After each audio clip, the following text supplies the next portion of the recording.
DAB plus digital radio, so you can listen to your favourite shows on the move. If you've not yet listened to GB News Radio, it's very simple. We're on your radio player and TuneIn apps, on your smart speaker, phone or tablet, or online at gbnews.uk. Take us with you wherever you go. GB News Radio. You never have to miss a moment of the People's Channel.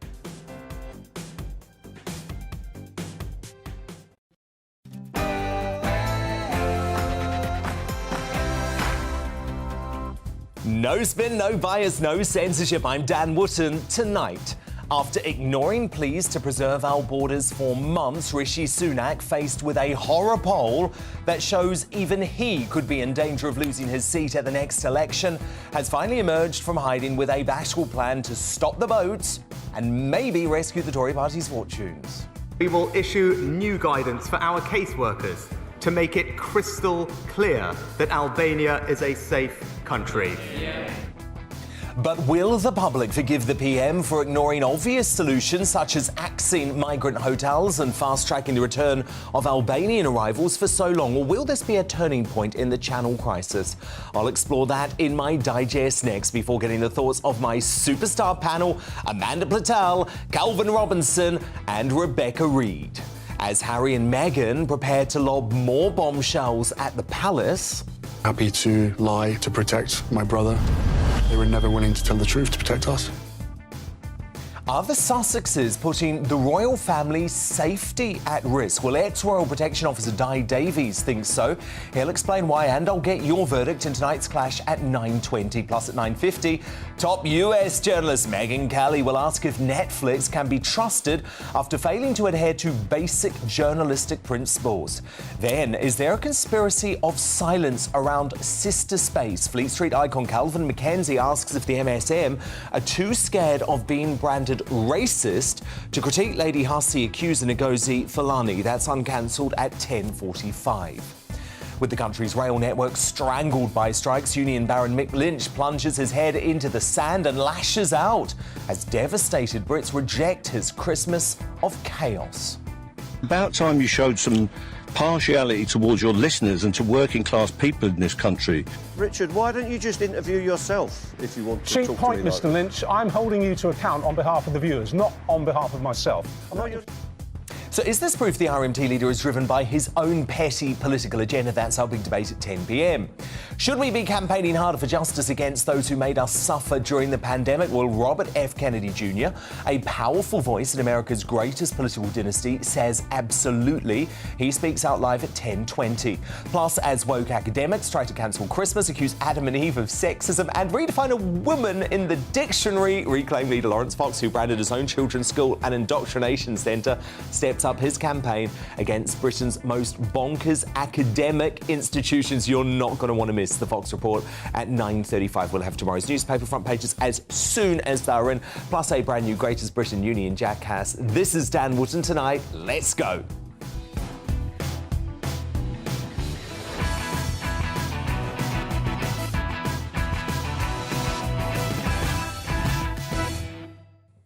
My opinion in a moment, but first, the news. Here's Polly Middlehurst.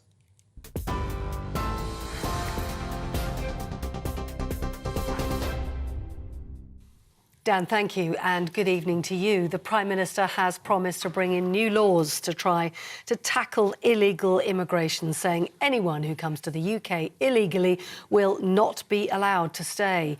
Making a raft of announcements in the House of Commons today, Rishi Sunak vowed to eliminate the backlog in asylum claims by the end of next year and to halve the cost of housing migrants. He plans to locate 10,000 migrants staying in hotels to empty holiday parks, former student halls and surplus military sites. It is unfair that people come here illegally. It is unfair on those with a genuine case for asylum when our capacity to help is taken up by people coming through and from countries that are perfectly safe. It is unfair on those who migrate here legally when others come here by cheating the system. Now, in the last few minutes, Argentina, we understand, have beaten Croatia 3-0 to book their place in the World Cup final. Lionel Messi scoring his penalty in the 34th minute before Julian Alvarez managed to chip one over Croatia's Livakovic's 5 minutes later. Alvarez then netted again in the second half to set up a final clash with the winner of tomorrow's game between France and Morocco. Now, 4 weeks of rail disruption started today as 40,000 RMT union members began a fresh round of industrial action. There'll be 2 48-hour strikes this week and more walkouts to come over the festive period. Network Rail, the government and the union have been unable to reach an agreement in a dispute over pay, jobs and working conditions. Workers rejected the latest pay offer of 5% rise this year and another 4% next. The Transport Secretary urged the union to reconsider their position. To Jersey now, where police say they suspect gas was behind an explosion at a block of flats in Jersey at the weekend. Earlier, it was confirmed the number of people who had died in the incident in St Helier had risen to 7. The island's police chief has named the 2 people who are still missing. They are Ken and Jane Ralph, a couple in their 70s. Now, a 6-year-old boy remains in a critical condition in hospital after he fell through an icy lake in Solihull. 3 other little boys, aged 8, 10 and 11, died after being pulled out of the icy water in Kingshurst. Members of the public applauded a group of officers from West Midlands Police who marched through the town to lay flowers in tribute to the boys. Balloons, soft toys and candles were also left after a community vigil last night. Scientists in the United States have for the very first time used nuclear fusion to generate more power than was consumed in the process of the fusion itself. Nuclear power plants currently rely on fission, which splits atoms, releasing harmful radiation. But fusion energy pushes atoms together and is safer, sustainable, clean and cheap. Scientists say the decades-long international effort could one day lead to unlimited global energy and ultimately help in the fight against climate change. You're up to date on TV, online and DAB+ radio. You're with GB News. More now from Dan Wootton tonight.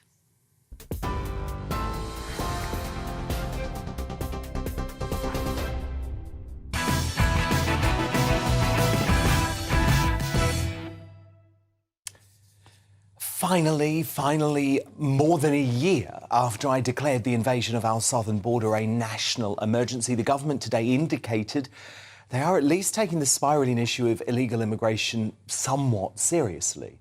So with a mix of solid new policies, a strengthening of rhetoric and, yes, a bit of fluff, our globalist Prime Minister Rishi Sunak attempted to prove to his sceptical party, Brexiteers and furious 2019 Tory Red Wall voters that he actually believes in controlling our borders with this 5-step plan.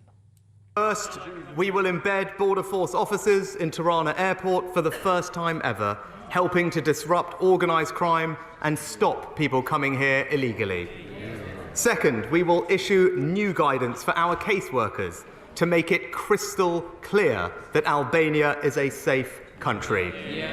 Third, one of the reasons we struggle to remove people is because they unfairly exploit our modern slavery system. So we will significantly raise the threshold someone has to meet to be considered a modern slave. Fourth, we have sought and received formal assurances from Albania confirming they will protect genuine victims and people at risk of re-trafficking, allowing us to detain and return people to Albania with confidence and in line with the ECAT treaty. Lastly, we will change how we process Albanian illegal migrants with a new dedicated unit expediting cases within weeks, staffed by 400 new specialists. That is obvious. Much of it should have been done long before now, and much of it again relies on bad actors who are part of the problem, like the Albanian government, to solve this problem for us. But I will praise Sunak's political nous for realising this issue isn't going away And the urgent need to stop wasting £7 million a day on posh hotels for illegal economic migrants is at the top of most folks' political agenda. Although I doubt the public will be happy with these people being put up in chalets at Ponton's holiday parks either, by the way. Sunak was also prepared to speak honestly about the fact the vast majority of arrivals are not here for humanitarian reasons, pointing out, as we have for a long time here on GB News, that there is no reason to flee a perfectly safe NATO country like Albania unless you have a nefarious reason to do so, like pursuing a life of crime in Britain. Even Theresa May's precious but badly manipulated modern slavery laws were up for discussion. However, the elephant in the room remains globalist Sunak's inability to address the urgent need for the UK to leave the ECHR to have any hope of processing illegal arrivals offshore in Rwanda or wherever else we're able to do deals. The Home Secretary, Suella Braverman, knows we must do this. So do sensible Tory MPs like William Cash and Simon Clarke, who challenged the PM today, only to see a typically wet response. The right honourable friend accept that the legislation that he's announced is overdue. Secondly, that it needs to be expressly to distinguish between economic and illegal migrants on the one hand and genuine refugees on the other, and that the only way this can be done in law ultimately is through bypassing, by the notwithstanding formula, the European Convention on Human Rights. Our legislation will deliver the asylum system that we want to see, and I can also give my honourable friend the assurance that it will be coming very early in the new year. If it is like Rwanda, ultimately frustrated by the European Convention on Human Rights, that we will rule nothing out, including derogation, to make sure that we can deliver this vital package. We will legislate to put our Albania proposals on a statutory footing. I'm highly confident that those should be delivered. Well, that's not good enough for me. And look at this. A horror poll today showed the Tories could be wiped out at the next election, with even Fishy Rishi himself losing his seat. So, while I do welcome today's Sunak statement as a start, and I appreciate he's finally put the illegal invasion to the top of the political agenda, more needs to be done to avoid a Conservative wipeout at the next election by taking back control of our borders. I believe that must include leaving the ECHR before it's too late. To respond now, my superstar panel. And look at her tonight. Top Daily Mail columnist Amanda Patel, who is in a Bridget Jones-style Christmas jumper, and I am here for it. The Conservative commentator and GB News host, the Reverend Calvin Robinson. That's sort of Christmassy. It is a little bit. That is not Christmas. OK? That is so not Christmas. I feel conned. I want to leave right now because I was reassured. I was told that all of us were going to turn What about up. Rebecca Reid? Rebecca's just put her bosoms out. The left-wing She's grin. got a Christmas bosom. I could have done that. And look at that. That's not a Christmas jumper. I would argue my boobs are making any people merrier than either of your jumpers. Wow. OK. On to the topic at hand. Amanda Patel, you actually feel very positive about Sunak's statement. Dan, I'm really surprised at your reception of it, quite frankly, because you know that I'm no fan of Rishi's, you know that I'm in despair about the Conservative Party, you know that I can't see how anything's going to happen except for us to be completely wiped out with a tsunami of red votes. I thought the speech was brilliant. I really thought it was brilliant. I thought that for the first time you got someone who's unashamedly head-on tackled this problem. I mean, I wrote this, I ran out of paper writing the list of things that he's doing. You know, he's doubling the money for the people who are going to be investigating people who come here illegally. They're doubling the workforce. It's really practical stuff, and he's got 2 years in government, and he says he'll have it done by 2023, by the end of 2023. I think it's brilliant. And I'm really surprised at how churlish you are and how, frankly, un-Christmassy you look. I was surprised by the churlishness too, because he's only been in the role for, what, 11 weeks, 12 weeks? I'll tell you what... It was a brilliant speech, and it could be a game changer. Just because you hate him, isn't it? No, not at all. Not at all. Because, as you know, I said, Calvin, that this was a start. But the problem is, we've heard a lot of rhetoric like this before. Without actually leaving the ECHR, Calvin, I struggle to understand how the Rwanda scheme will ever be allowed to work. Nothing is going to change. The proof of the pudding is in the eating. I want to see some results. A plan is great. We've had several plans. Suella Braverman's had plans. Priti Patel's had plans. None of them come to fruition because they don't have the political nous to get things done. I don't think Rishi Sunak does either. But isn't it actually about the bravery to leave the ECHR? It's not even the bravery. They just don't have the political capacity to do these things. But come on, Carmen. The thing is that here, this is the first time. It's not the first time. We've had so many of them stand up and give such good rhetoric. It is the first time you've had a Prime Minister who's come out with a 5-point plan. I even hate raising my arm because I keep seeing this disgusting 100% polyester thing that you all made me wear. What good is a 5-point plan if nothing ever happens? Because I believe something will happen. Okay. I believe he's put his... More for you. I believe... So my more feeling... for me or more fool me? More fool me, sorry. Yeah, says the guy who came late tonight, yeah? It's getting personal on the superstar panel, Rebecca Reed. Sorry to distract from the Calvin was late discussion. Hey, I'm just on time, okay? You were not on time. I think basically what's happened is he's had clear polling to say you'll not make anybody cross by saying people can't come from Albania. So he's gone, right, finally I can do something that most people will like, and he's done it. What is sensible, I thought, even though I don't really believe in borders, if you're going to have borders, much more sensible to try and stop people from getting here in the first place than to wait till they're here and then start fanning about with planes to Rwanda. Rwanda's only willing to take 300 people at the moment. Yeah, but it's about a deterrent. It's about providing a deterrent. Stop people from coming, you don't have to mess around with the planes. other thing that's really important about this is that what he said is that not only we're not going to put people up in 5-star hotels or 4-star hotels, they're going to be put in... chalets at Pontons. Yeah, I just think... which are very nice, by the way. All you have to do... Well, they are so very not. nice When's the last time... I'm thinking... Honestly, it's the Canberra Sands Caravan Park, which I stayed in a couple of years ago, actually, and I feel very sorry for the people of Canberra Sands who are about to have their... And it's a lovely caravan park, by the way, their caravan park overrun. Well, you're just showing your lefty Islington snobbery. That's your Rebecca. free holiday sorted out for the next 10 years. Yes, it was a I think if you tell holiday. these guys who come from Albania pretending they're all kind of sex slaves and stuff like that, you send them to Butlins for a week and they'll be hot-footing it back. Well, my theory is actually the way things are going at the moment, it's so cold and everyone's so miserable, people will stop wanting to come from Albania anyway, and then we won't have a problem. It's cold there. Rebecca's absolutely off the mark with this whole no such borders thing, but the whole idea of stopping them coming in the first place is great. Again, I always go back to Australia. How do they manage it? Gunships in the water or ships to offload people without them getting onto your land in the first place. That's but the bigger point is, in order to do an Australian-style scheme, which is effectively offshore processing, we have to be able to send people to Rwanda because that's the deal that we have. Yeah. I repeat the question, Amanda Patel. I don't believe it's going to be possible to get people on that plane to Rwanda without leaving the ECHR because this is going to be tied up yet again by the lefty human rights lawyers, clogging up the legal system. And when Sunak was asked that today, he didn't actually have a solution to it. Dan, you may be right, but I...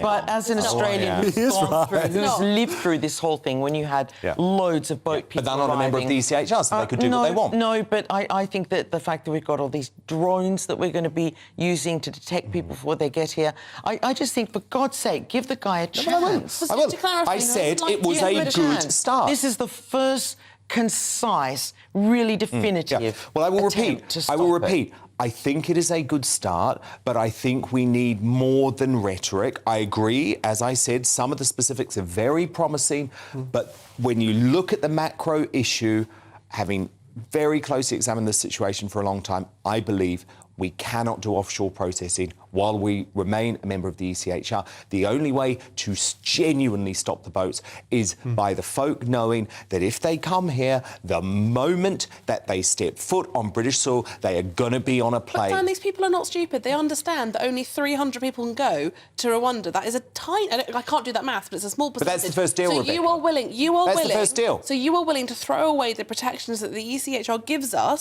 yes, which are willingly. manifold and important. Yeah, I am. And by the way, founded by Winston Churchill hotel who you guys will bloody love. Because we need our own Bill of Can I Rights. just say one final word, Amanda. final thought, observing that today, which I did when you were off in the having your bloody long lunch he had, and he just turned up now. OK, when I was watching it, I thought, interesting that Dominic Raab, he is the deputy leader, but also the one who's brought through who's had his British Bill of Rights. His British Bill of Human Rights stalled. He was sitting next to Rishi. So I think that he's been hugely influential in this, and I think there's a lot more to come. I would watch this space. Good. Do not be cynical. Good. No, I'm not being cynical. Can we give him a week off, Fishy Rishi? Cautious. Could we just call him Rishi for a week? OK. I'll agree to that. Fishy, we're not calling Fishy. Rebecca Reed, Calvin Roberts and Amanda Patel, my superstar panel, and they are here all night. Coming up, after uni researchers brand Adam and Eve sexist and the Cambridge Dictionary updates its definition of a woman to include those who self-ID, Lawrence Fox takes on the woke mind virus, which is really infecting our institutions, our academic institutions. There's a special Fox report at 9:35. You're not going to want to miss it. But first, our Harry and Meghan's bombshell. Netflix claims putting the royal family's safety at risk. Ex-Royal Protection Officer Di Davies thinks so. He goes head-to-head with the entrepreneur Dr. True Powell next in The Clash. As ever, I want your verdict down at gbnews.uk. Tweet me at gbnews. Our poll running there too. The results and The Clash straight after the break.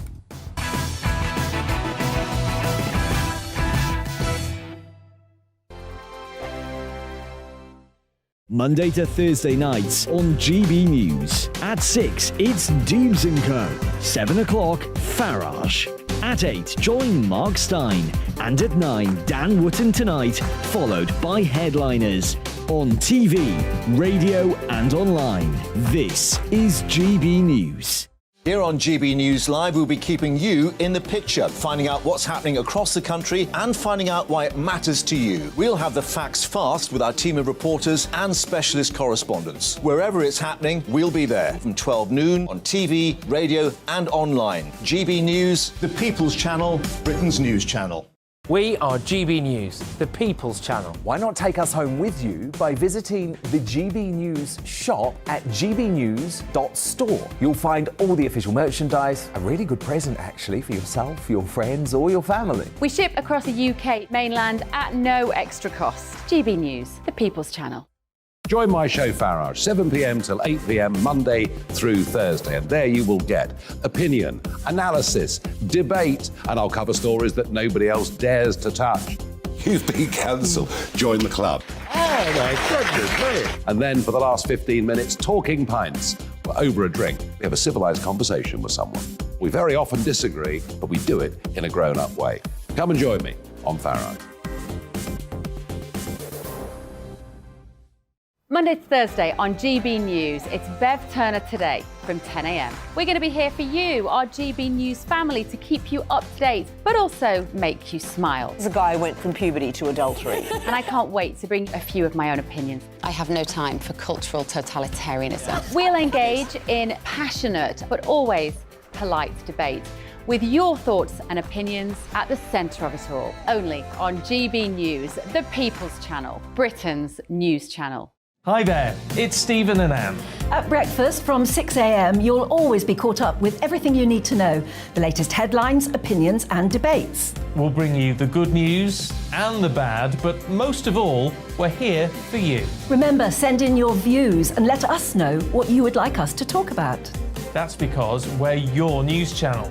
And every morning at 6 a.m, it's breakfast on GB News.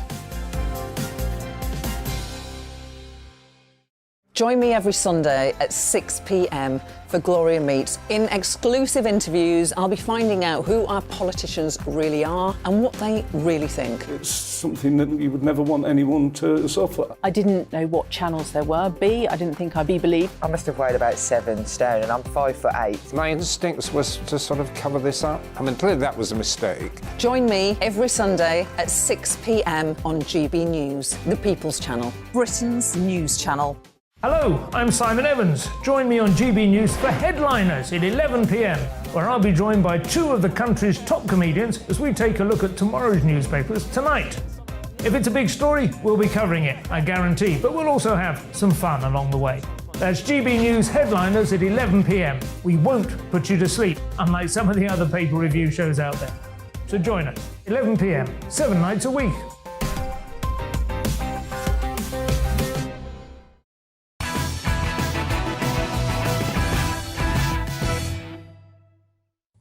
Time now for The Clash. As the Duke and Duchess of Delusion continue their deranged crusade to bring down the royal family, a top UK royal security expert is warning that their Netflix doc could have much darker consequences than they realise. No one sees what's happening behind closed doors. I see this institutional gaslighting. I wasn't being thrown to the wolves, I was being fed to the wolves. They were actively recruiting people to disseminate disinformation. They were happy to lie to protect my brother. They were never willing to tell the truth to protect us. So that's the content, but former Royal Protection Officer and guard of the late Queen Elizabeth II, Di Davies, who will be joining me in just a minute, says that by attacking their relative so pointedly with accusations of racism, Meghan and Harry are putting the family at a serious risk from extremists. Hardcore fans of the couple and their narrative of victimhood now pose what he calls a, quote, credible threat, citing as an example the attempted assassination of former US President Ronald Reagan by John Hinckley, who obsessively believed the act would impress American actress Jodie Foster. And as we've seen lately, anti-royal extremists are getting more and more brazen, with King Charles III already targeted twice with eggs since becoming monarch. What do you think? Do Harry and Meghan's Netflix claim put the royal family's security at risk? Dan at gbnews.uk voted our poll at GB News. Going head-to-head on this now, we have Di Davies himself alongside the entrepreneur Dr. True Powell.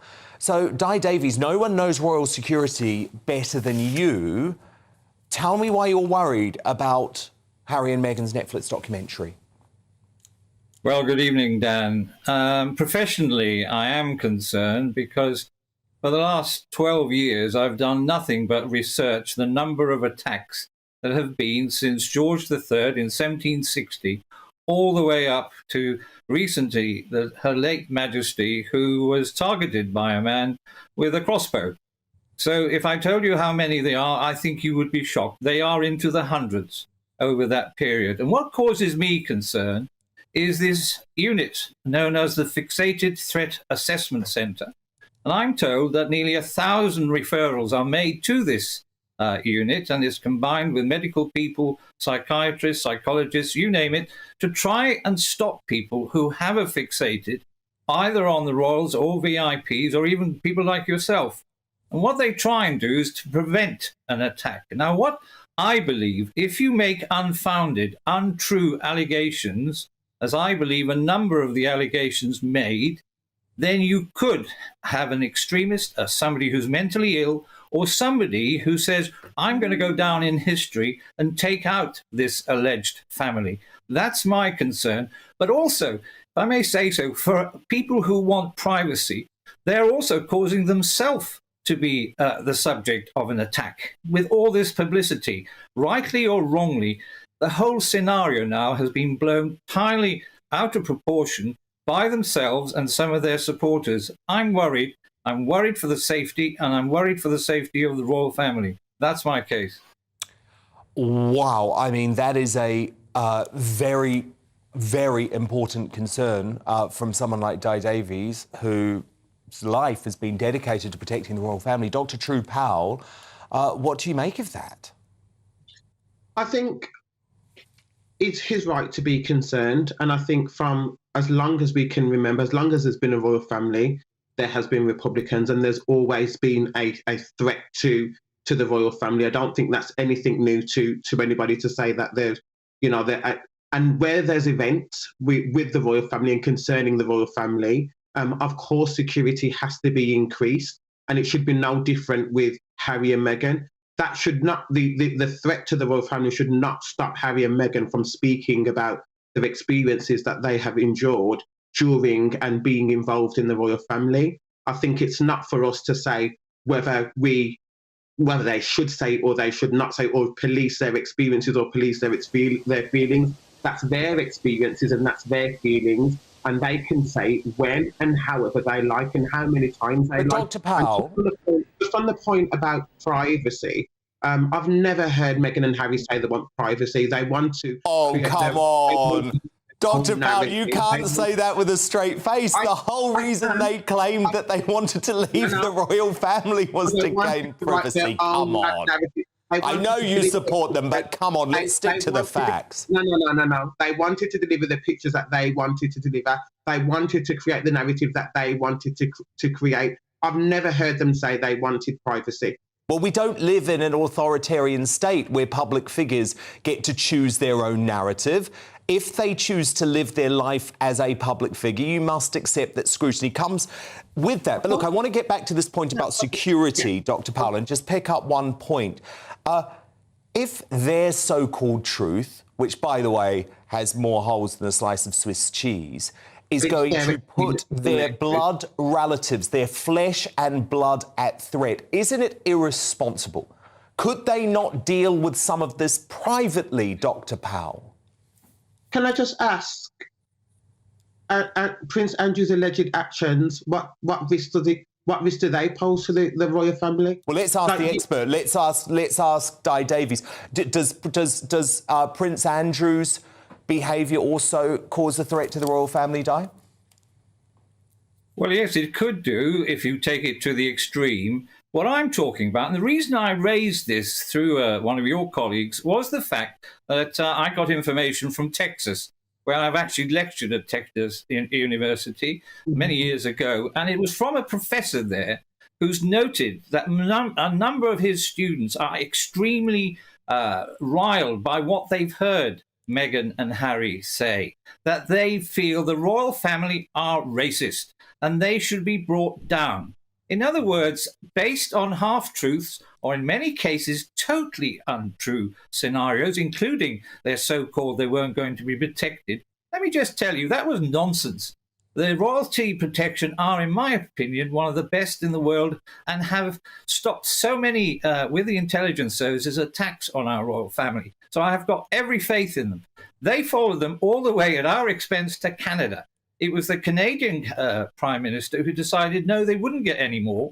RAVAC, who is the committee that decides on security and threats for VIP their woke mate, Justin Trudeau. That's the irony of it. Well, it was when they went to America through their free choice that the security from Scotland Yard, because it was impractical. They would have no authority. They may not be allowed to carry guns there. They wouldn't have the intelligence. So that was a no-no. So that's a complete nonsense. If they'd stayed carrying on doing their duty in the United Kingdom, if the threat realised it, they would have got protected. But it's this racism nonsense as far as I'm concerned. Yeah, Yes, Dr. Powell, Dr. Powell, that's a very good point from Di Davies. It's this false claim of racism. You don't believe the royal family is racist, do you, Dr. Powell? I absolutely believe Meghan's claims. What evidence do you have that the royal family is racist, Dr. Powell? What evidence do you have that they're not racist? What evidence do you have? The fact that the Queen made her life's work improving the lot of the folk in the Commonwealth. And by the way, we don't live in a world where you are guilty until proven innocent. Provide me with evidence of racism within the royal family and I will take it seriously. At this point, what I see from Harry and Meghan is generic smears, and that is all. What I'm saying to you is that often, and I don't really want to come on here and debate whether Meghan hasn't received racism. I believe her experiences. She's been vocal about her experiences, and who am I to say that she hasn't gone through her experiences? Fair enough. Well, look, we will continue this discussion as the days go on. Really great to have you. That's the entrepreneur, Dr. True Powell, and the former Royal Protection Officer, Di Davies. But who do you agree with? Do Harry and Meghan's Netflix allegations put the royal family's security at risk, as claimed by Mr. Davies? Ali on Twitter says, I don't think so. They have very well-trained security, more than equal to any risk. Handbag says, how can anyone in their right mind say no? We all know what nutters are out there. Do people not remember Jill Dando, John Lennon, JFK, Versace, Tupac, MPs David Amos and Joe Cox? The list goes on. And James on Twitter says, these are harsh, dangerous claims, and the public response to this should not be underestimated. In an age where eggs are being thrown at the king, it could only take one lunatic to respond to Harry and Meghan's claims by attempting something more extreme. And your verdict is now in. 66% of you agree with Di Davies that Harry and Meghan's Netflix allegations do put the royal family's security at risk. 34% of you say they do not. And coming up on a similar theme, can Netflix be trusted to tell the truth about Harry and Meghan after their so-called documentary failed to adhere to basic journalistic principles? Well, one of the top journalists in all of the US of A, Megyn Kelly, is going to weigh in at 9:50. You're not going to want to miss that. But first, as woke academics try to cancel Christmas and accuse Adam and Eve of sexism, why are Britain's once great institutions falling victim to wokeism? And is there any way of making them see sense? Lawrence Fox joins me for a special Fox report on academic woke madness straight after the break.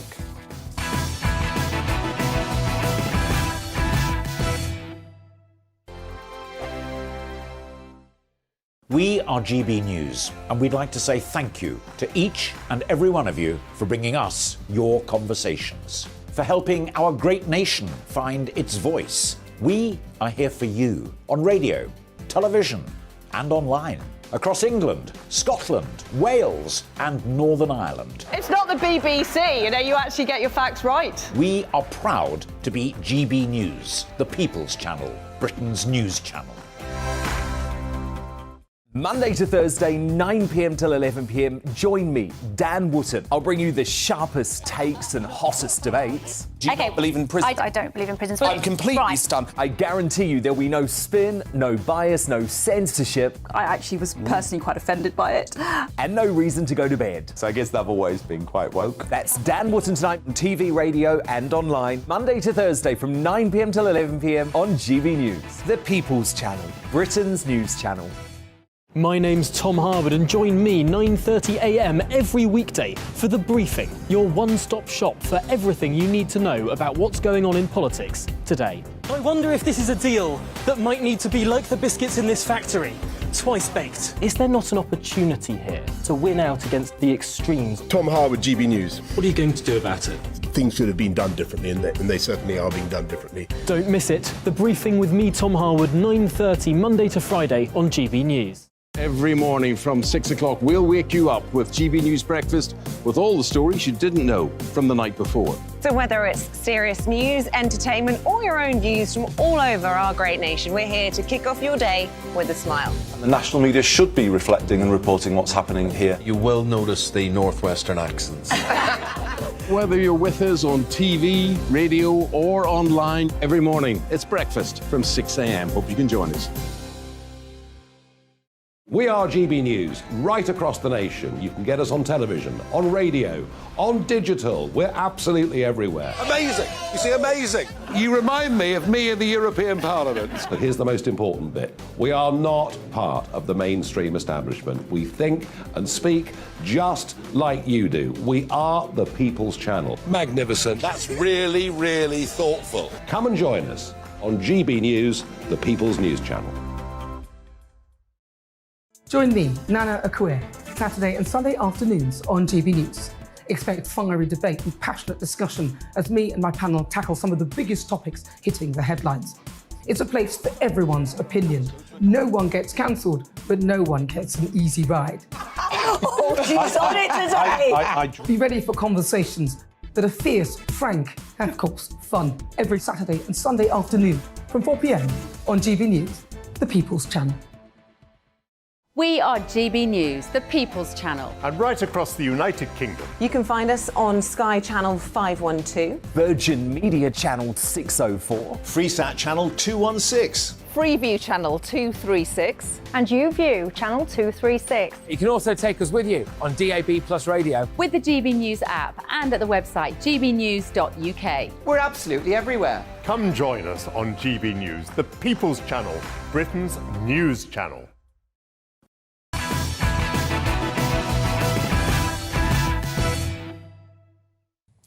Time now for the Fox Report with Lawrence, and this week we're focusing on the wave of wokery that is plaguing academia in the UK.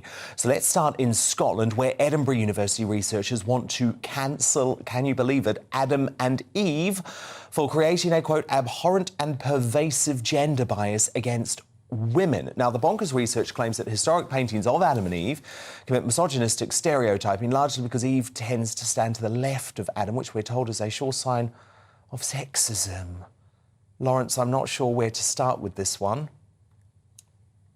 Well, I mean, it's kind of ironic, isn't it, Dan, that it's abhorrent that and sexist that women are on the left side of men. But in Scotland today, they voted to say that men can become women.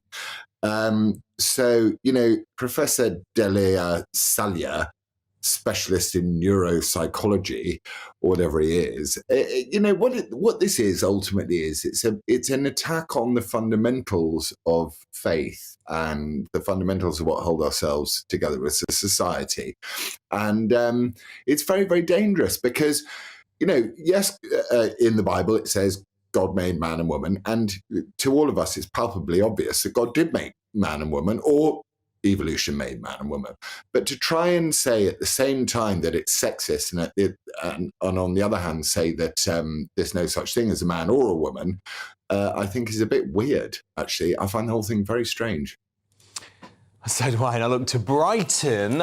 Not surprisingly, it's Brighton, isn't it, where the university bosses want to actually ban the word Christmas, Lawrence. So instead, PC Grinches intend to take all of the joy out of the festive period by branding it, wait for it, the winter closure period, so that they don't appear too Christian-centric.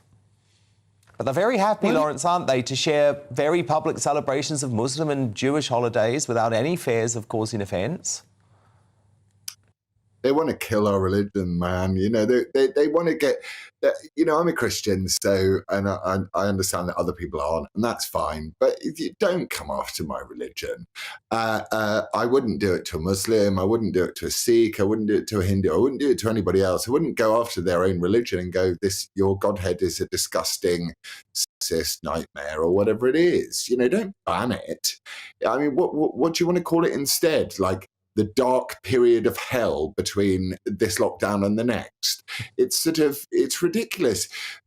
People thrive on hope, and we need to encourage hope in one another and conversation. This is just divisive. I mean, it really got me down. I was going through the stories today and I was just like, oh, Lord, there's not one of them which is cheerful. Well, I know, because we're going to finish the nationwide tour of wokery in Cambridge. This is maybe the most egregious, isn't it, Lawrence? The Cambridge Dictionary has decided it's time to redefine the word woman. So you've got the standard definition we're all familiar with, but a new edition has been made, Lawrence. An adult who lives and identifies as female, though they may have been said to have had a different sex at birth. So here it is, Lawrence, literally redefining our language to erase gender. Well, it may have been said that I was a white posh boy when I was born. No. But it turns out that my name is Ngozi Fellaini, and I'm actually a transracial woman of colour. Riddle me that. You're going to do the Cambridge Dictionary swap. The Cambridge, you know, the whole point of a dictionary, I mean, thank God for the Oxford English Dictionary, which does still hold on to various of these things. For now. But language is everything. And without language, we are in real trouble, Dan. And I would suggest that people who don't agree with this stuff start standing up against it, because you're about to have your whole life railroaded if you don't. And well, indeed, I mean, it infuriates me, Lawrence, to see the way that we are changing the beautiful English language to appeal to an extreme woke minority. So, for example, and by the way, I love him as a person, love him as a singer, but Sam Smith, I look at all of these headlines now which don't use gendered terms, don't use he, him, for someone who is a man. I mean, it's just odd to me. They do not look hot in a catsuit, does they? Oh, come on. Let's be honest. I mean, look, I don't want to be fattest, because I know that we've got to be really nice to fat people. But I was having my hair cut today, as you may or may not have noticed. Stunning. And my hairdresser, who is fully he's paid up member of the woke community. He turned around to me and said they were doing a music video shoot for L'Oreal or Lynx or someone like that, something beginning with L. And he said they had this enormously fat girl fronting up the dance troupe, and she couldn't do it. She kept getting out of breath all the time, and they had to stop time after time after time after time. So can we not just call, I know if I say this I'll probably be cancelled, a spade, and just go, look, it is what it is. Can we not just live in a normal world where words mean something? Because if we stop living in a world where words mean something, you're going to find that when the tipping point comes and when people get upset, the reaction is going to be horrible. So well, of course. Whining. Well, do you know what I always do, Lawrence? I call it the Sam Smith test. So I find the wokest person in the room, okay? And I go and I have a conversation with them about Sam Smith. And these are the sorts of people that would be saying, of course you cannot misgender Sam Smith. Sam Smith is a they. And mark my words, Lawrence, every time within 60 seconds, they have misgendered Sam Smith because Sam Smith is a bloke and we all know it. And they need to shave their shoulders better and also exfoliate better. I think Sam Smith was looking great, but Sam Smith is a he. He's a bloke. I mean, why are we having this conversation in 2020, whatever we are in now? It feels like... Well, because I think the very serious side of it is, because of what the Cambridge Dictionary is doing, they want to take away the beauty of the English language, and we cannot let that happen. But Lawrence Fox, going to town on the woke academics. Thank you so much, and Lawrence back 7 p.m.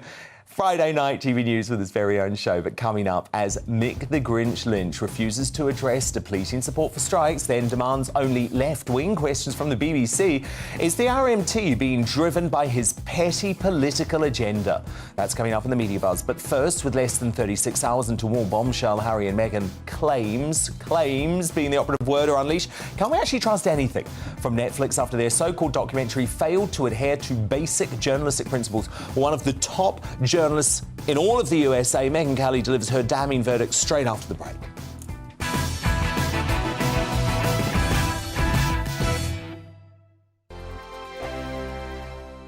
Monday to Thursday nights on GB News. At 6, it's Dubes & Co. 7 o'clock, Farage. At 8, join Mark Stein. And at 9, Dan Wootton Tonight, followed by Headliners. On TV, radio and online. This is GB News. Here on GB News Live, we'll be keeping you in the picture, finding out what's happening across the country and finding out why it matters to you. We'll have the facts fast with our team of reporters and specialist correspondents. Wherever it's happening, we'll be there from 12 noon on TV, radio and online. GB News, the People's Channel, Britain's news channel. Hello, I'm Michelle Dewberry, and you can join me every weekday 6 till 7 on Dubes & Kerr. Me and my panel will get stuck right into the day's events, and I can tell you, in fact, I can warn you, expect some robust debates, some strong opinions and perspectives from both sides of the fence. It's about you at home as well. I love to read out all of your comments, or at least as many as I can. So join me, Michelle Dewberry, Monday to Friday, 6 till 7 on Dubes & Kerr.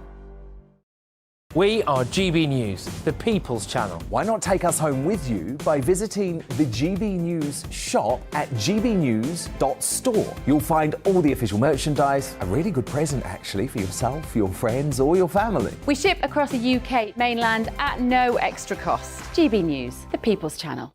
I'm Mark White. As GB News Home and Security Editor, I cover those key issues that are so important to you. Our authorities, our communities doing all they can to combat violent crime. With the public services under unbearable strain, why are we still failing to control our borders? Defence, the first priority of any government, has been continually hollowed out. Can we trust our politicians to protect the armed forces? Join me, Mark White, on GB News. We are GB News, right across the nation. You can get us on television, on radio, on digital. We're absolutely everywhere. Amazing! You see, amazing! You remind me of me in the European Parliament. But here's the most important bit. We are not part of the mainstream establishment. We think and speak just like you do. We are the People's Channel. Magnificent. That's really, really thoughtful. Come and join us on GB News, the People's News Channel.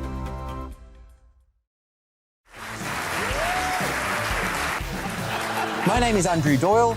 Join me every Sunday evening at 7 p.m. for Free Speech Nation. This is a show where we address current affairs and news stories of the week with the help of two wonderful comedian panelists. I brought in comics because I want to give it a lighter edge, and also they work for less. See you there.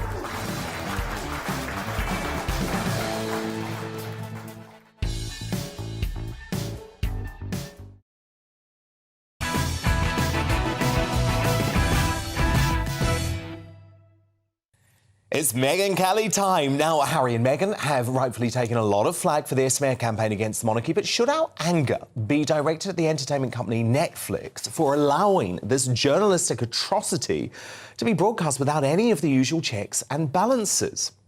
One of Hollywood's wokest filmmakers, Liz Garbus, whose previous work includes The Handmaid's Tale, was recruited to direct their Moanfest, but since the release of last week's documentary, if we can call it that, I think we could take Netflix for the Trade Descriptions Act, actually, by describing it as a documentary. But journalists like me who actually covered Megxit have exposed her work for being filled with distortions and downright lies.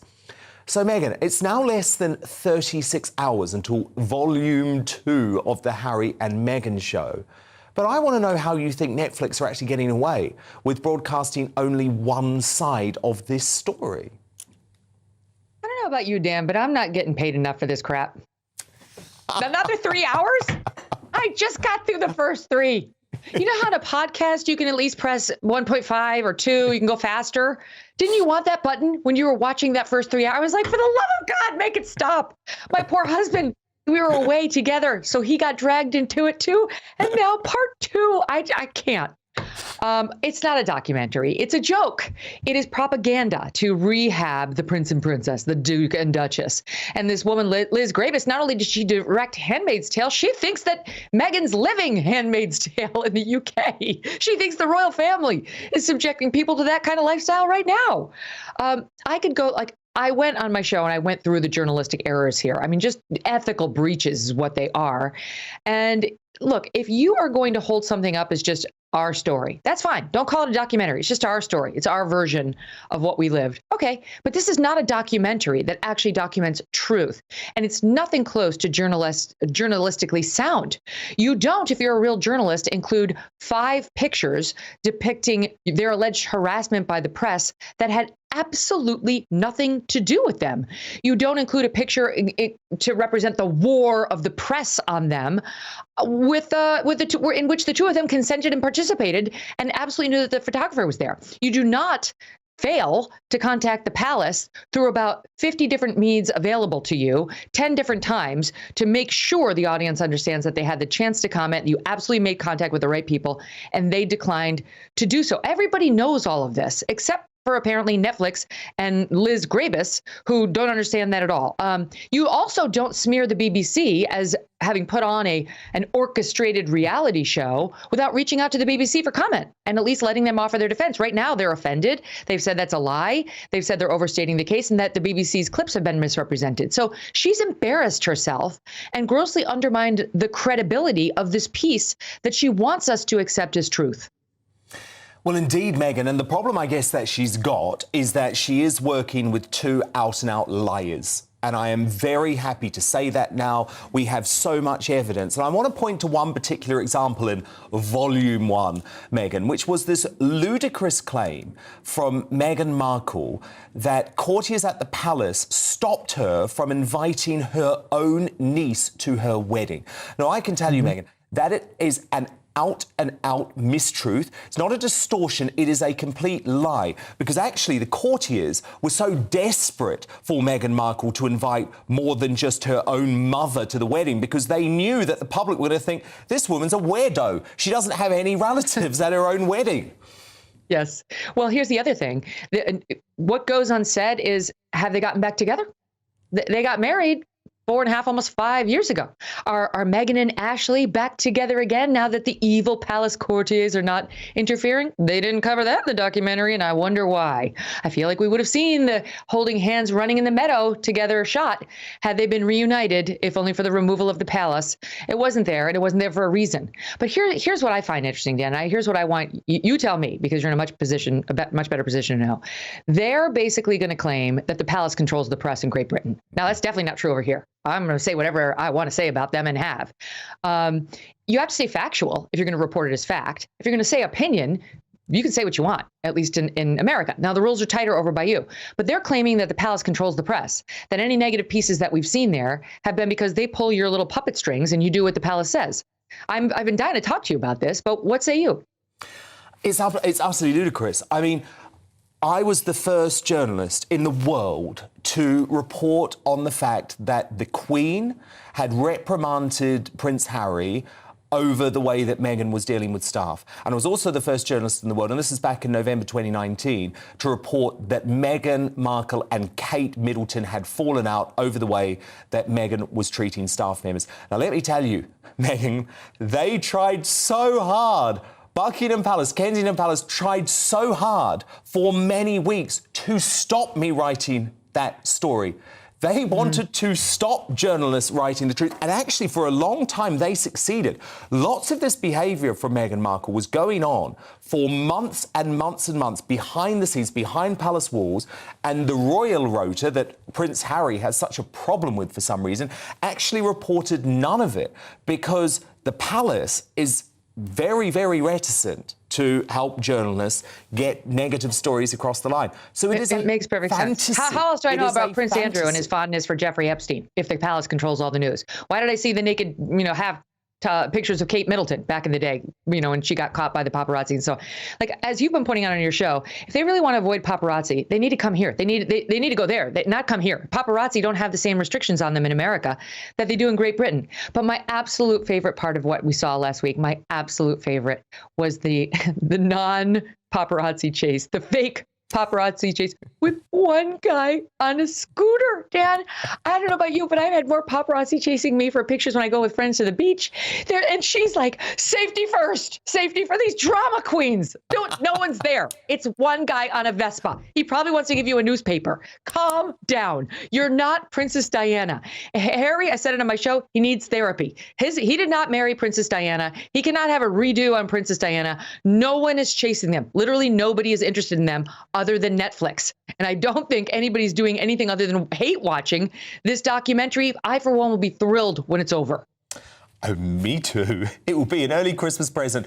But you know what? I think you're really right to point out that chase scene, because there was a very sinister element to that. It showed the way that Meghan Markle gets into the head of Harry. She wants to manipulate him. She wants him to feel more scared. And I'm not one of these people that blames Meghan all the way, but I thought that scene was very telling about their relationship. But look, it was Megyn Kelly, ridiculous. I can tell you, I am going to be with your great show, The Megyn Kelly Show, on Sirius XM and on YouTube and as a podcast on Friday, so that we can totally pick all over Volume 2, because I have a feeling, Megyn, there's going to be lots of brilliant revelations to come. Cannot wait. That's the thing I want to watch, not what comes the night before, but we'll do it in service of the audience.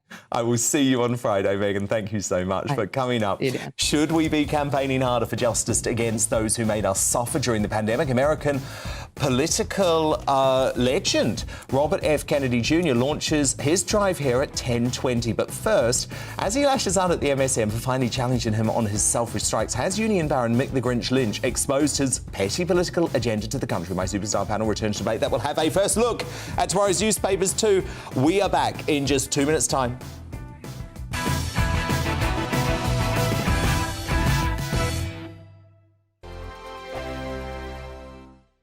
I'm Mark Dolan. Join me at 11 on GB News for Headliners, in which I'll be joined by two of the UK's top comedians discussing tomorrow's papers.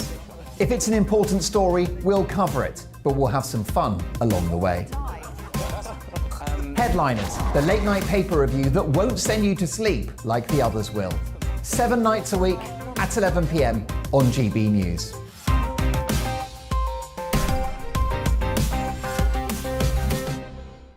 Hello, I'm Michelle Dewberry, and you can join me every weekday 6 till 7 on Jubes and Kerr. Me and my panel will get stuck right into the day's events, and I can tell you, in fact, I can warn you, expect some robust debates, some strong opinions and perspectives from both sides of the fence. It's about you at home as well. I love to read out all of your comments, or at least as many as I can. So join me, Michelle Dewberry, Monday to Friday, 6 till 7 on Jubes and Kerr.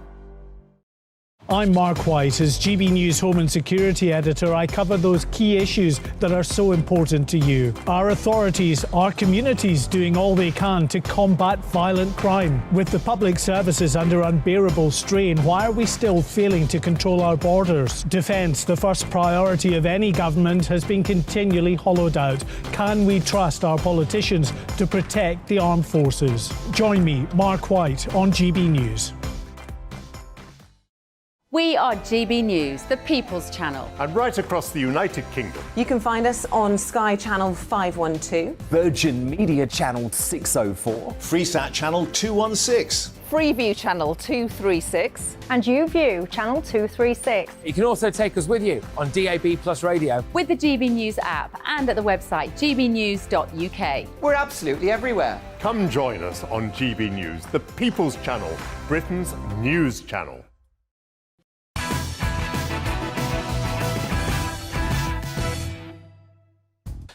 It's 10 p.m. I'm Dan Wootton. Tonight, Britain is at a standstill again as militant unions use ordinary Brits as pawns in their political games. With support for his crippling rail strikes wavering, is Mick the Grinch feeling the pressure? About time you showed some partiality towards your listeners and to working class people in this country. Richard, why don't you just interview yourself if you want to Cheap talk point, to me like Mr. Lynch. I'm holding you to account on behalf of the viewers, not on behalf of myself. So has the RMT Baron's outburst exposed his petty political agenda to bring down the Conservative government? My superstar panel debate that next. Tonight, I'm joined by Amanda Platel, Calvin Robinson and Rebecca Reid. As the Charity Commission investigates claims made against Sister Space, is there a conspiracy of silence surrounding Ngozi Fulani's organisation? Fleet Street legend Calvin Mackenzie says the MSM aren't scrutinising Lady Hussey's accuser because they fear being branded racist. He's uncancelled on that important story at 10:45. And with less than 36 hours until more bombshell Harry and Meghan claims are unleashed, even lefty Liberal darlings like US shock jock Howard Stern have had enough of the Sussex's insufferable whining. It's been painful. They come off like such whiny bitches. I gotta tell you, man, I just don't get it. So have the Montecito Moaners overshot with their interminable tell-all? We'll get stuck into the couple's plummeting popularity at 10:30. Should we be pressing harder for action against those who made us suffer during the pandemic? Robert F. Kennedy Jr., a powerful voice and America's greatest political dynasty, bravely put his career on the line to speak out against the COVID narrative. He's live and demanding justice at 10:20. As legendary actress Joanna Lumley expresses a lack of sympathy for the Me Too movement, is she right that it's become fashionable for millennial women to play the victim?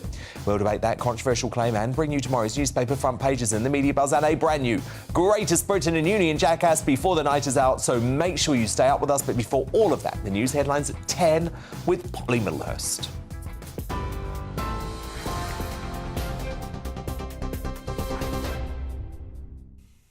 Dan, thank you, and good evening to you. The top story on GB News tonight: the Prime Minister has promised to bring in new laws to tackle illegal immigration, saying anyone who comes to the UK illegally will not be allowed to stay.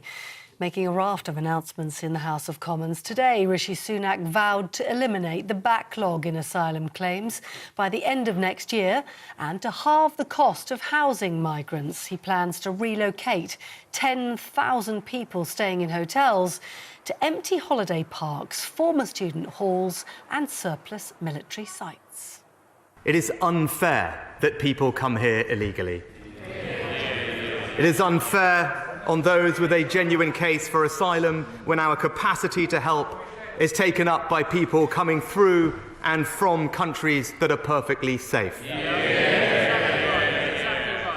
It is unfair on those who migrate here legally when others come here by cheating the system.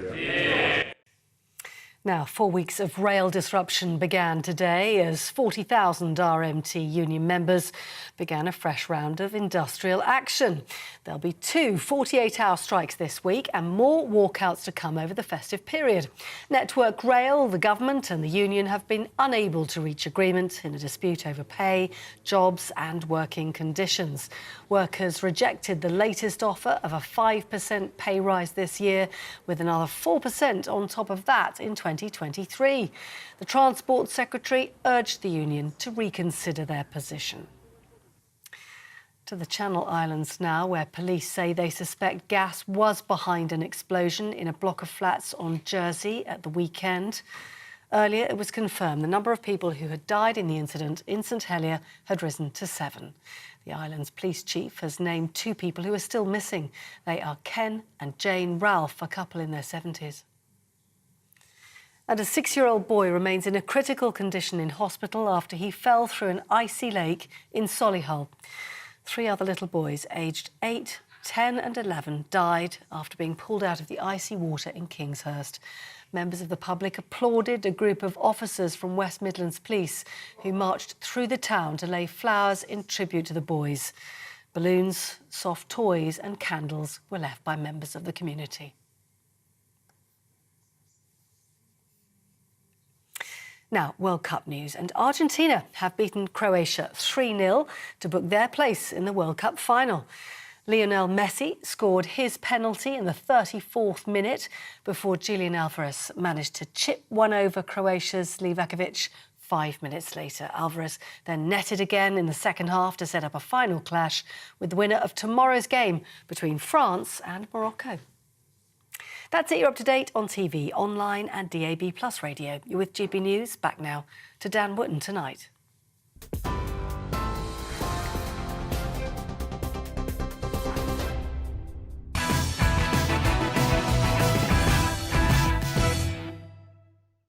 Tomorrow's news tonight now in our media buzz. Straight to the front pages, The Eye reports that Rishi Sunak is facing a Tory revolt over plans to house migrants in Pontons holiday parks. According to the paper, the Home Office is hoping to use an active site in Southport, Merseyside, but a local MP has slammed it as detrimental to the town and tourist economy. The Metro also leaning on migrants and the PM's ambitious plan to clear the asylum backlog. He's promised to end the crisis by this time next year, saying enough is enough. My superstar panel back with me now.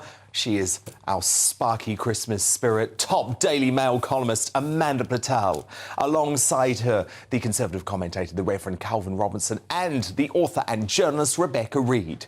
Today saw the start of a fresh wave of rail strikes orchestrated by the militant RMT union boss Mick the Grinch Lynch, who seems dead set on ruining our first normal Christmas after 2 years of pandemic hell, despite reassuring Brits just last month that he would loosen his stranglehold over the festive season.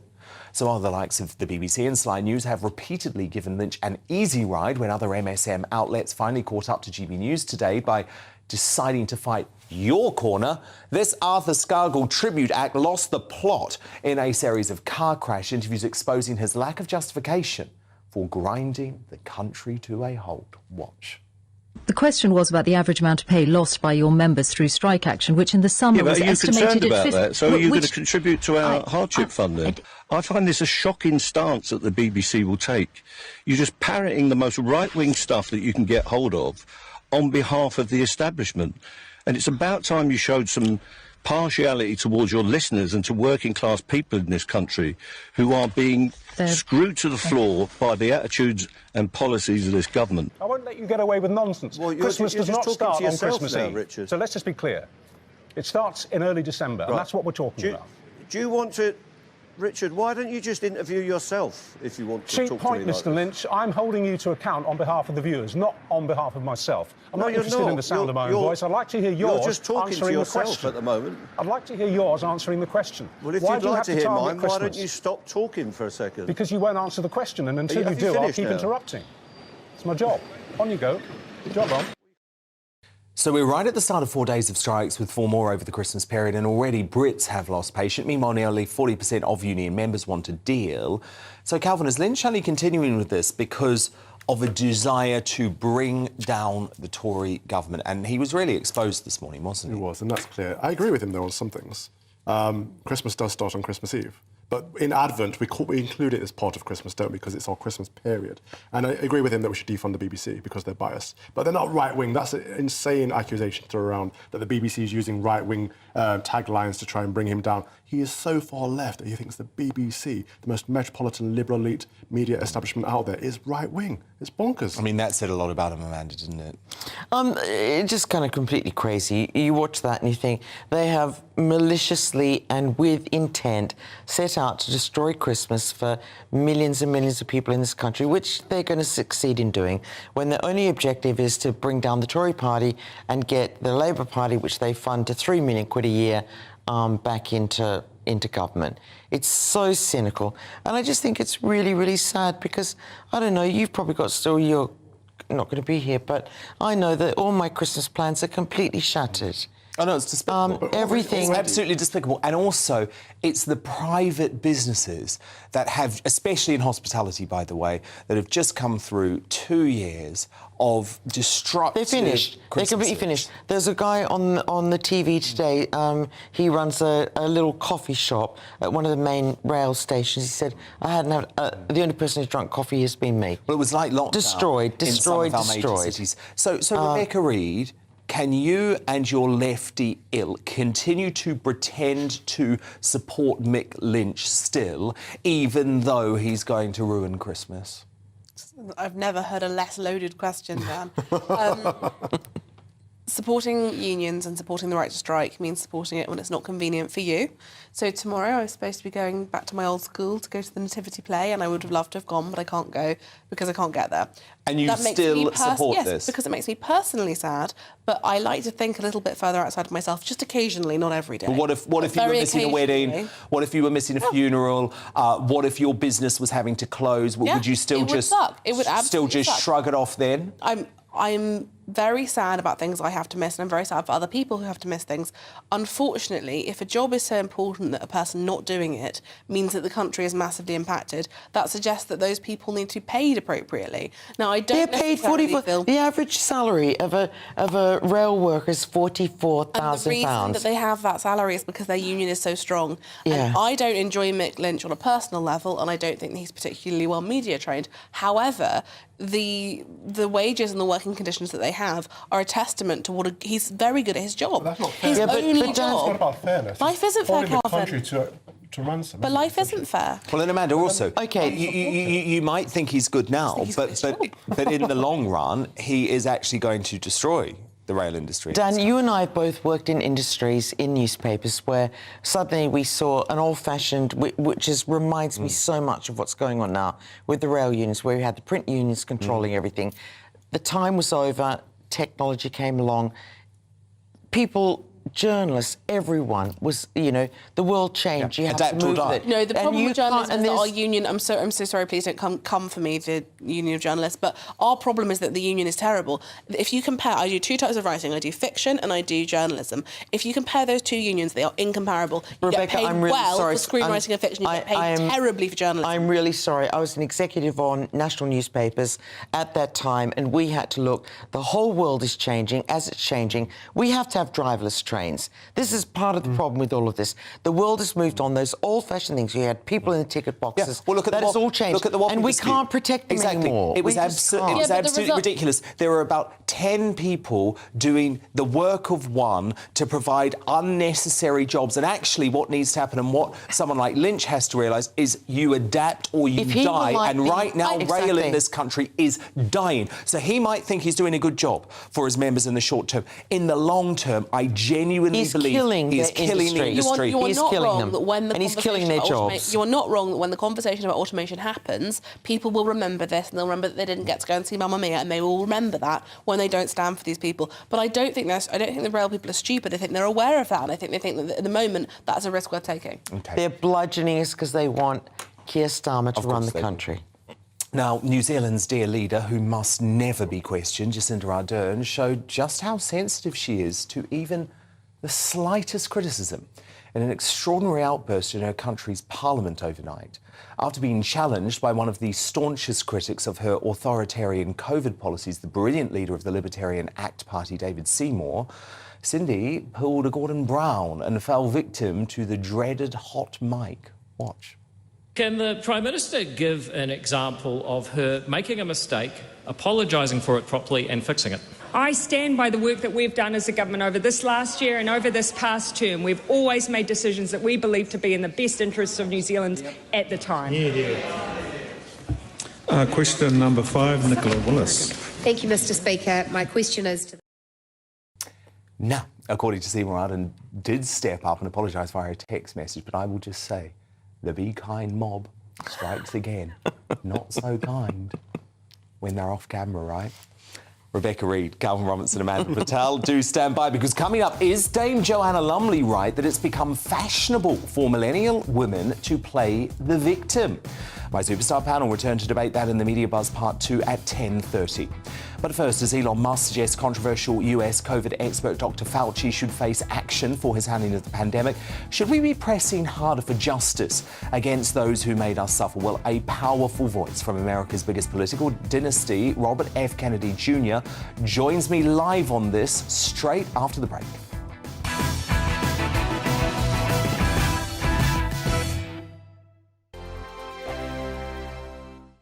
Monday to Thursday nights on GB News. At 6, it's Dubes & Co.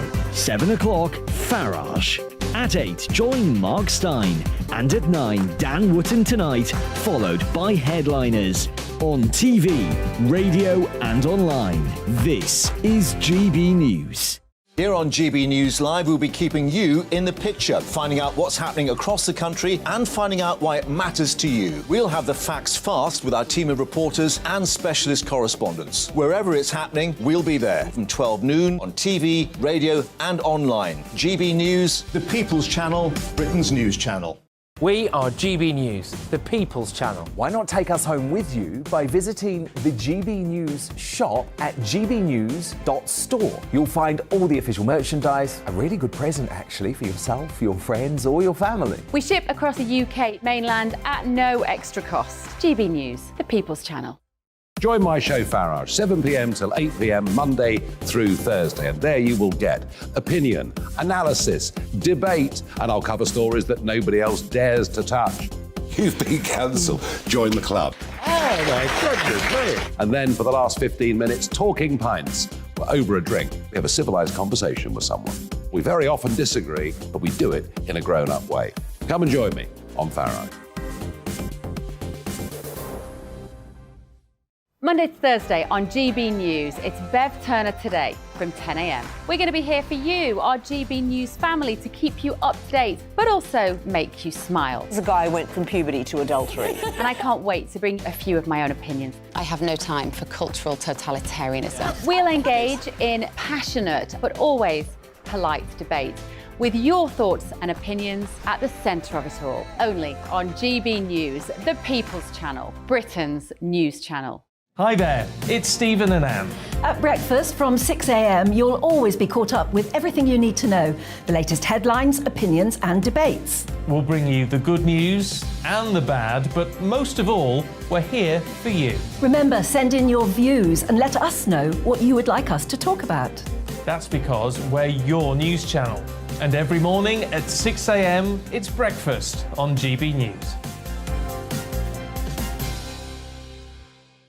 Join me every Sunday at 6 p.m. for Gloria Meets. In exclusive interviews, I'll be finding out who our politicians really are and what they really think. It's something that you would never want anyone to suffer. I didn't know what channels there were. I didn't think I'd be believed. I must have weighed about 7 stone and I'm 5'8". My instincts was to sort of cover this up. I mean, clearly that was a mistake. Join me every Sunday at 6 p.m. on GB News, the People's Channel, Britain's news channel. Hello, I'm Simon Evans. Join me on GB News for Headliners at 11 p.m, where I'll be joined by 2 of the country's top comedians as we take a look at tomorrow's newspapers tonight. If it's a big story, we'll be covering it, I guarantee, but we'll also have some fun along the way. That's GB News Headliners at 11 p.m. We won't put you to sleep, unlike some of the other paper review shows out there. So join us, 11 p.m, 7 nights a week.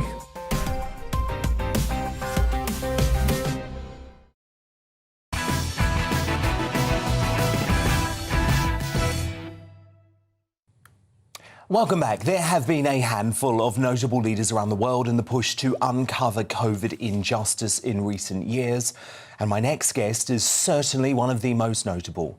American lawyer and activist Robert F. Kennedy Jr. hails from the Kennedy family dynasty, the nephew of former US President JFK and the son of iconic politician RFK, who would have been a likely president had he not been tragically assassinated in 1968 when Robert was just a teenager. But in the past 3 years, Robert has become known internationally as a highly significant figure in his own right by tackling taboo questions over the vaccine, lockdowns, mandates, and runaway health establishment figures ignored by most of the MSM. The author of 2 current best-selling books, including A Letter to Liberals, Censorship and COVID, an Attack on Science and American Ideals, Robert has been particularly critical of America's controversial chief medical advisor, Anthony Fauci, who this week Elon Musk called to be prosecuted. Robert, it's so great to have you here. You were effectively cancelled by the establishment during the pandemic, but when you see moments like the Musk tweet this week, do you feel like the tide is turning? I feel like more and more people are understanding, are starting to question the orthodoxies, and it's really kind of interesting to watch how an orthodoxy unravels. And this was, an orthodoxy that was enforced through one of the most intensive global propaganda campaigns in history, through the orchestration of fear, through isolation and all these kind of techniques that have been used by and promoted by intelligence agencies and others for inducing compliance in large populations, and also disabling the capacity for critical thought. And that's, I think more and more people are waking up to the fact that the interventions that were mandated were not working, that lockdowns did not work, that masks did not work. There was no science behind them. There was no public hearings. There was no environmental impact statements. And that the real crime was not only forcing us to take a vaccine that was shoddily tested, that was protected from, given immunity from liability. So no matter how negligent or reckless the company behaves, no matter how grievous your injury, you cannot sue them. So they have no incentive to make it safe. And we were forced to use it, and at the same time prevented from accessing interventions like hydroxychloroquine and ivermectin that are actually scientifically proven to obliterate COVID in hundreds and hundreds of peer-reviewed published studies. Our nation had one of the toughest lockdowns, and Anthony Fauci, who many Brits may not know his name, but he is a U.S. version of Jeremy Farrar and Patrick Vallance.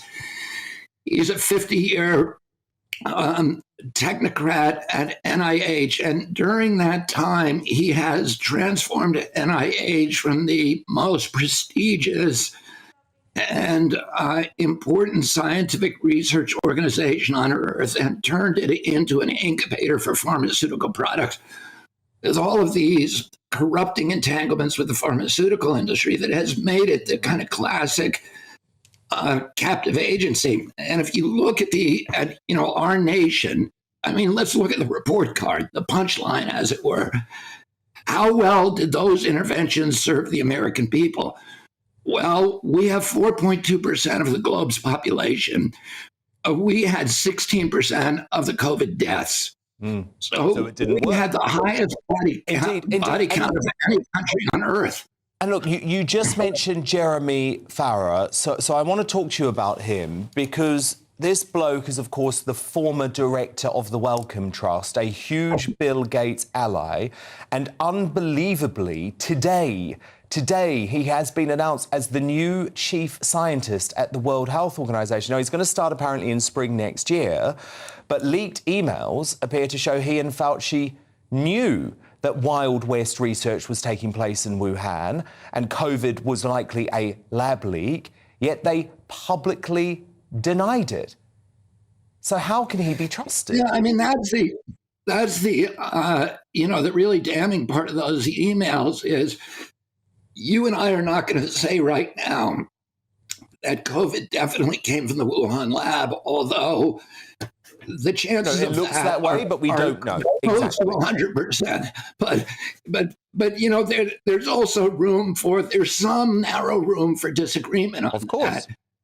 The problem was that Farrar and Fauci and Francis Collins, at the time they were telling the public that there is no chance that this came from the Wuhan lab, they were telling each other in private emails, yeah, this probably came from the Wuhan lab. And that was a very, very damning revelation for them, because they were funding the studies that taught the Chinese scientists, who were all connected to the military, exactly how to make a COVID-19 virus. They taught them how to implant the spike protein with a furin cleave that makes it super infectious, a uber infectious superbug to human beings. So they took a bat virus that only infected bats. They put an attachment on it that had never been seen in a coronavirus in history, and that made it so it no longer infects bats and it only infects humans. And, what those scientists, what Farrar understood, and they talked to each other, that if this had evolved naturally, there would have been an equal number of mutations throughout the organism. Virtually 100% of the mutations were in the implanted spike protein, and that's exactly the technology that Anthony Fauci was teaching to the Chinese scientists since 2014. And they had learned it, they had mastered it, and not only that, he taught them a technique. His chief scientist, Ralph Barrick from the University of North Carolina, taught them this very, very sinister technique called seamless ligation, which is a way of hiding the evidence of human engineering on that spike protein. How do we know that? Because they published their own studies showing that.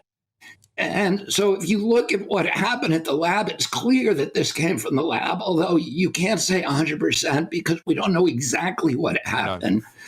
No. But the fact is, they knew it almost certainly came from the lab. They were saying and that he is to each now at the other. World Health They were telling the Organization. public something completely different. I know. Look, I wanted to ask you a vaccine question, because the COVID vaccine for babies has been approved in the UK now. Obviously, I know it has been in the US for a while. But when they know this vaccine doesn't stop transmission, and we know that children aren't at risk from COVID, what do you think is the real motivation for jabbing infants? I don't talk about motivation because I can't prove it. The only, my book on Anthony Fauci has 2,200 footnotes. It's 250,000. Nobody's found a mistake in it because I only write about things that I know. And what we do know is that the risks from that vaccine are far, far greater, particularly to little babies, than are any benefit from the vaccine. In the United States, Johns Hopkins University could not find a single healthy child who has died from COVID. The German government, in looking at its own database, found a death rate among children of 3 children per million, 3 deaths from COVID per million children. Well, we know that from study after study that the myocarditis rate from this vaccine is 1 in every 2,700 boys, and the low-end studies are 1 in every 3 boys are getting asymptomatic myocarditis. So why would you give a vaccine that has a 3 in a million chance, 1 in 330,000 chance of benefiting somebody, when it has a 1 in 2,700 chance of giving them myocarditis, and half the people who have myocarditis, based upon historic evidence, will be dead within 5 years or will require a heart transplant. And this is like a terrible, terrible disease, and you're going to give it to a lot of children. Young people, I know, it's just absolutely tragic. Look, Robert, I just want to ask you a personal question, actually. Obviously, you are from this political dynasty that we follow so closely in the UK. How difficult has it been for you to go so against the grain over the last couple of years? Because, of course, the Kennedys are so intrinsically linked to the US establishment, and so much of what you're doing and what you have done is challenging that establishment. Do your family still support you? Do you have these debates within the family? Have you been shunned? No, I mean, I've lost a lot of relationships, I've lost a lot of income, and I've damaged relationships with my family. And I'm not saying that to complain, because I'm not complaining at all. I feel like what other people feel about me is not my business. I don't really have any control over the outcomes or other people's belief. The only thing I control is that little piece of real estate inside my own shoes. And I have to look at myself in the mirror. And because I'm an attorney, I've spent 40 years suing polluters and pharmaceutical companies. My life is about reading science. And because of that, I understand what's happening better than most people.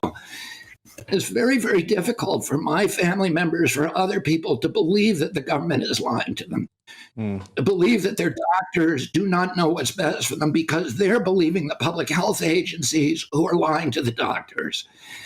And so I understand why people get angry at me, and I don't hold it against them. I'm at peace inside of myself because I know what my job is, and, win or lose, I'm going to do it. I get up every morning and say, "Reporting for duty, sir." And I go out, to the barricades, and I feel like, this is what I need to do. And I'm not going to hold it against other people. I'm not going to ruin relationships.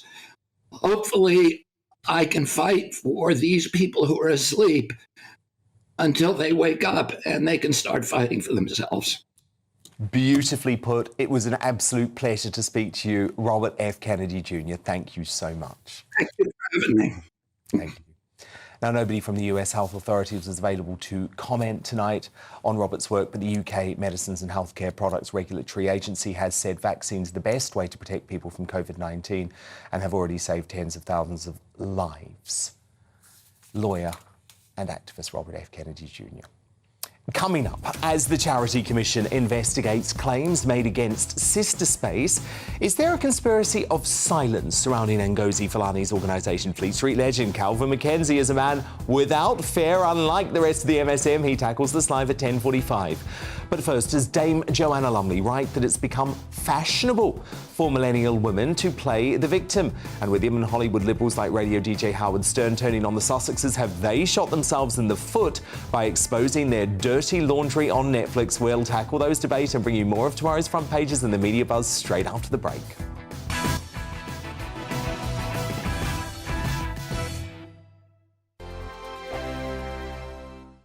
We are GB News, and we'd like to say thank you to each and every one of you for bringing us your conversations, for helping our great nation find its voice. We are here for you on radio, television, and online, across England, Scotland, Wales, and Northern Ireland. It's not the BBC, you actually get your facts right. We are proud to be GB News, the People's Channel, Britain's news channel.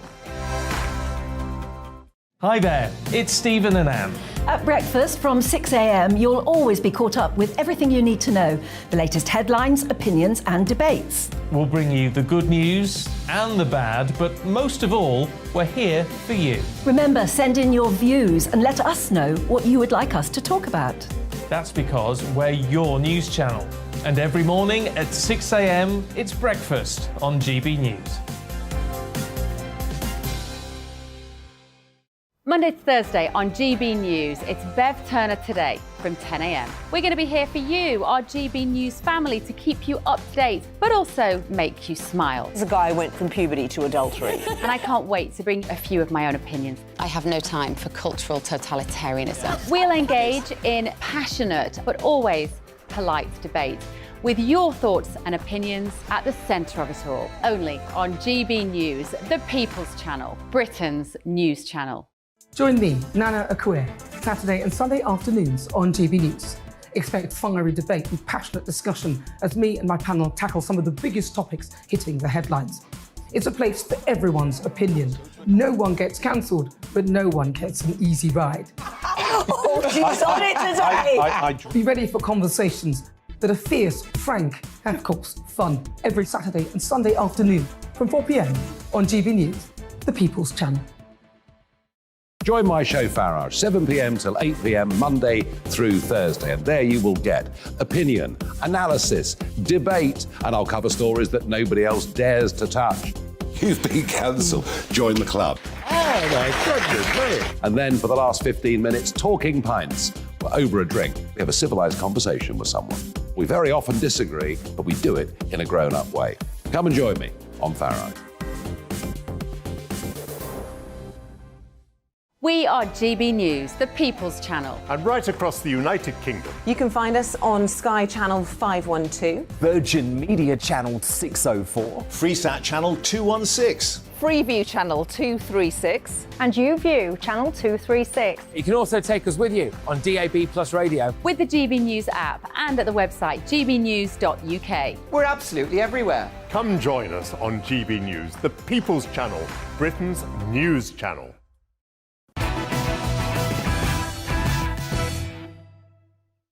Let's return to tomorrow's news tonight now in our media buzz.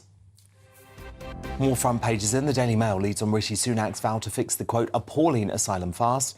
Sunak has told the Mail that the migrant system is not fair, not right, and has pledged to detain and send back those arriving in the UK legally. Plus, there's a stunning Christmas card from the Prince and Princess of Wales showing off their beaming children in warmer times, and they look very grown up, actually. Meanwhile, The Times leads with a warning from nurses' leaders to union chiefs that lives are at risk due to the strikes because of the union's failure to protect key services, including some cancer care. And can I say, good on those nurses for speaking up, because you're doing the right thing and you're trying to save lives. The Sun declares RMT boss Mick Lynch has lost it after two flustered broadcast interviews this morning. They also bring exclusive news that top guest star Freddie Flintoff was airlifted to hospital yesterday after a car crash during filming. Those close to the cricketer say his injuries were not life-threatening. My superstar panel back now. Daily Mail columnist and broadcaster Amanda Platel, the Conservative commentator, the Reverend Calvin Robinson, and the author Rebecca Reid.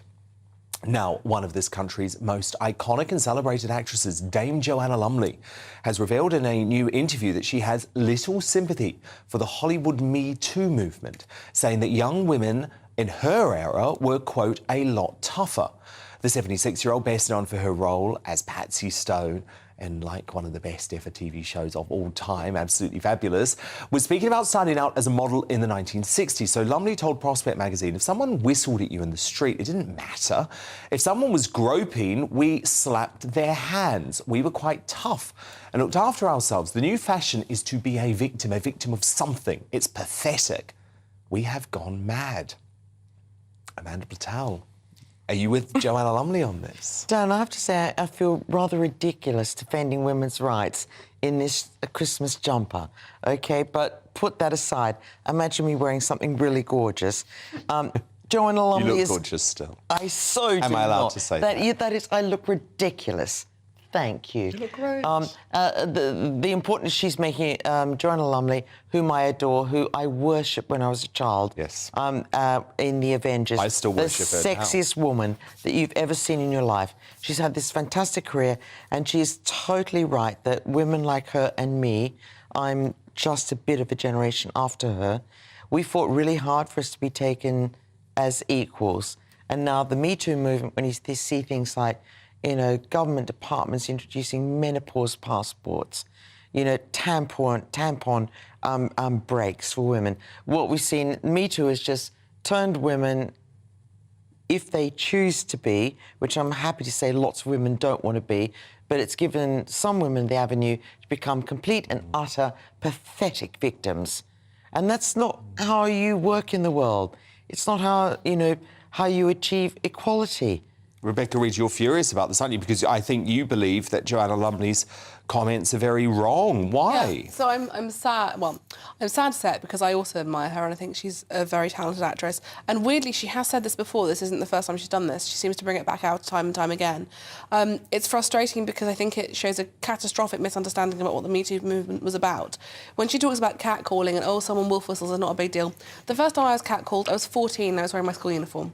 I think we can all agree that children having things shouted at them about their bodies and what men want to do to them is not acceptable. And I think we can all agree that women shouldn't have to feel afraid walking through the world. Now, it's all very well to say, oh, if someone touches you up, slap their hand. In most fights, any man who wants to touch you, if he really wants to, is going to win. Men are generally physically stronger than women. The only person who makes a woman a victim is a man who inappropriately touches a woman. I am not suggesting... I'm not somebody who thinks that the "don't look at people on the tube" poster was appropriate, but there is a very real issue with sexual harassment and sexual assault in this country. A staggering percentage of women have been sexually harassed or assaulted, and I cannot understand why your fight, with all the things that are wrong in the world, why would your fight be with women who say, could you please stop sexually harassing us, shouting stuff about our bodies in the street and touching us inappropriately? Why is it wrong not to want that? That's a completely different argument. That's really. not, that's exactly when you what she's talk saying. about someone touching you up in the street, that's sexual she assault. said if somebody if somebody groped us, we slapped their hands away. But she's talking about a culture of victimhood. Her words, that's what she's and the reason it's a culture of victimhood is because the majority of women I know have directly experienced somebody putting their hand on their body, up their skirt. Of course, because they're all victims. It's just like, you have to stop this. You have to kind of separate serious sexual assault from being in a situation where someone puts their hand, like... Somebody putting their hand up your skirt is fundamentally inappropriate. Is completely different from on your skirt. That she's saying when people... Sorry, so you think it's OK for somebody to put their hand on your bum, over your skirt, on the tube or at work? I've got to tell you, when I was coming through this generation, which is a whole generation before you, someone put their hand on my skirt, I would just say, take it off or I'll break your arm. But why is your fight? Why is your fight with women who are saying men shouldn't feel entitled to do that? Feminism has been a fight. Feminism for 100 years has been a fight for women like me who made the path for women like you. Yeah, and all women like me are saying is, could you please... And to find it really easy. We had to really battle during these years. And women are incredibly grateful for that fight. Oh, you're so not. And the generation... Oh, you're so not. You're just whingy and you're all victims. That's fundamentally untrue. That's fundamentally untrue. The idea that women should put up with being touched inappropriately in the workplace, which is what she's talking about. She said when people groped us, they slapped their hands away. That is literally what she said. She literally said that. Do not revisit her conversation. That is fundamentally what she is saying. You should be bowing down to women like Joanna Lumley, who fought the path, women like Germaine Greer. I do bow down to Germaine Greer. I think a better place for women like you. Germaine Greer is an icon. Germaine Greer would not say... And Joanna Lumley's not. They're very, very different things in terms of their legacy for feminism. Because Germaine Greer wrote books and Joanna Lumley didn't. No, because Germaine Greer wouldn't say that it was OK for men to touch women inappropriately in the workplace. You would not have the platform you have with your without Joanna Lumley? Without women like Joanna Lumley, without women fundamentally like untrue. Greer, who fought to give you the life you've got. And I just sometimes wish there would just be a bit of gratitude from your generation. I wrote to Gloria Steinem to thank her for her work. I have written to Germaine Greer to thank her for her work. I am incredibly grateful to the feminists who came before me, and neither of those women, particularly Germaine Greer, would say that it was OK that in a workplace for somebody to touch you inappropriately, just smack the hand away. Do not just smack the hand away. Complain, get them fired. I'm a bit more familiar with Germaine Greer than you are, and I would say that she had much more subtle ways of dealing with a male attention that was unwanted. You shouldn't need subtle ways. You shouldn't have to be in a situation where when you go to work, there are people trying to touch you up. Rebecca, as an actress, as a model, as anything. I think you're a wonderful young woman. I just wish that once in a while your generation would turn around to women like me, women like Germaine Greer, women like Joanna Lumley and say, thank you. Joanna Lumley is very different prospect from those women. Can you just say I will send you the letter I wrote to Germaine Greer to thank her for the work she did. I don't have to send her letters. Okay. I just... I don't know her, obviously. Why would I know her? Now, speaking of victims, while the royal family maintain a dignified silence over the outrageous allegations hurled by Harry and Meghan, leave it to the Americans to say what they no doubt must be thinking. This rather frank and damning summary from the hugely influential shock jock Howard Stern should have the Montecito mugs reaching for the dial.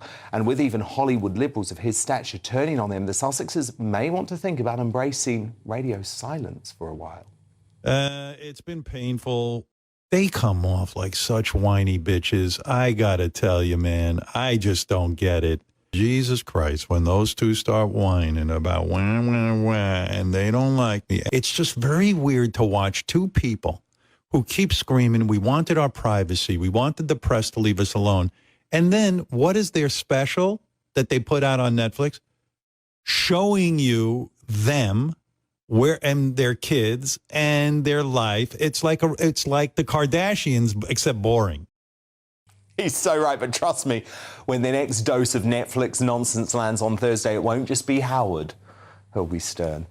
Rebecca Reed, Calvin Robinson, Amanda Platel. Do stand by, because coming up, will J.K. Rowling still be a villain of the left after setting up a domestic abuse centre for women only? We'll touch on that story as I crown today's greatest Britain and union jackass. But first, as the Charity Commission investigates claims made against Sister Space, is there a conspiracy of silence surrounding Ngozi Fulani's organisation? Fleet Street legend Calvin McKenzie reckons the MSM aren't scrutinising Lady Hussey's accuser because they fear being branded racist. He's uncancelled in just 2 minutes' time. Don't go anywhere.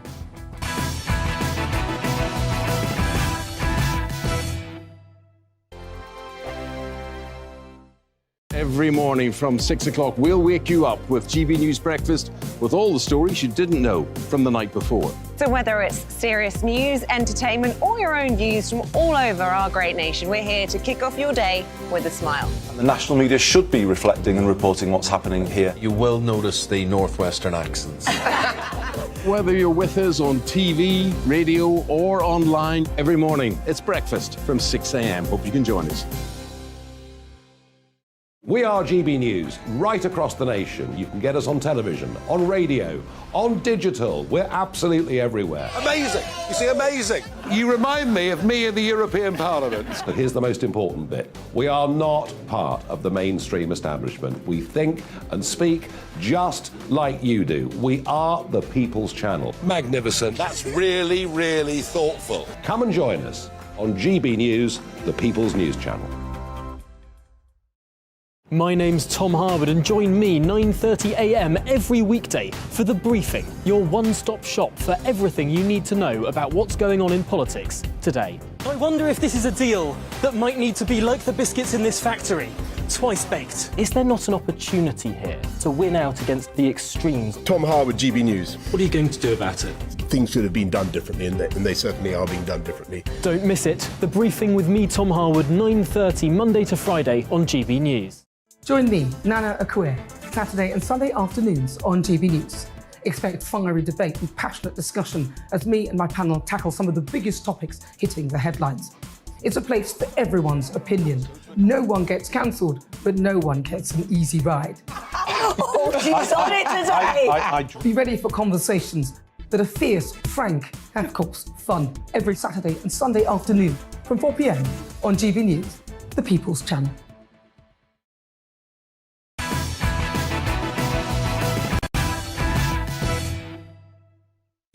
Time now for Uncancelled. And this is where Britain's top commentators speak out on controversial issues without the fear of the cancel culture sweeping the rest of the media. Now, the drama around Buckingham Palace race accuser Ngozi Fulani keeps rolling on. Last night on this show, TV legend Anne Robinson passionately defended loyal aide Lady Susan Hussey for her part in the row. Here's a reminder. Of a charity, she's not meant to be a victim. Hussey. You know, this Susan Hussey has been she's a terrific person. You'd love her. She's a great speaker and drinker. Yes, and her husband was a brilliant chairman of the BBC. They were a wonderful couple, and nothing offensive was meant by it. And she should, 61 years old, running a charity, she should have said, I find that difficult, that you're asking me that, and this is why. Now, I know Anne's comments echoed a lot of your own thoughts, but there's been a conspiracy of silence from the rest of the MSM when it comes to Fulani and her charity Sister Space. Allegations circulating online suggest the charity's recent financial accounts were, quote, independently audited by its own trustee, which would be a breach of UK charity regulations. Filings on Companies House show Sister Space also had a sudden injection of funds and administrative expenses over the last 2 years. Responding to complaints, the Charity Commission said tonight, concerns have been raised with us about governance and accounting matters at Sister Space, which we are now assessing in line with our normal processes to determine whether it's a role for the Commission. So Calvin Mackenzie joins me now. And Calvin, I feel like there's been a wall of silence from the MSM about this developing story. You have a theory about why they are ignoring it, don't you? Well, they ignore most, the normal run-of-the-mill print, and the one I know best is The Sun. They will go a million miles not to get involved in any story which looks as though it has a race issue. And the reason for that is they don't want to receive a phone call in the morning from a media buying organization. These are the people that place all the advertising in their products. And they don't want to say, because they don't want an uncomfortable conversation, which basically says, you're becoming a bit racist yourself. We feel a bit uncomfortable about that. And some of our products, whether it's Sainsbury's, Unilever, somebody like that, don't want to advertise with you. And that, for instance, you take a paper like The Sun, which has seen a collapse in advertising. They completely changed the way they used to be populist. They used to cover the big issues, left-wing Labour, very lefty Labour, the race issues, a lot of controversial issues. Now they walk a million miles away from getting involved in any difficulty like that. And of course, what does that mean? It means that, for instance, we now rely on Twitter, who have done the Miss Fulani investigation. Very serious allegations. That's a very serious allegation. The idea that within your charity, you turn around to the chief operating officer and say, here, sign this off, will you, please, and put the accounts in. And this is the issue that Miss Fulani faces. She was very happy to take what she described was a moment-by-moment transcript of what Lady Susan Hussey said to her, right? Now she sees what the other side of publicity looks like. And the other side of publicity is called scrutiny.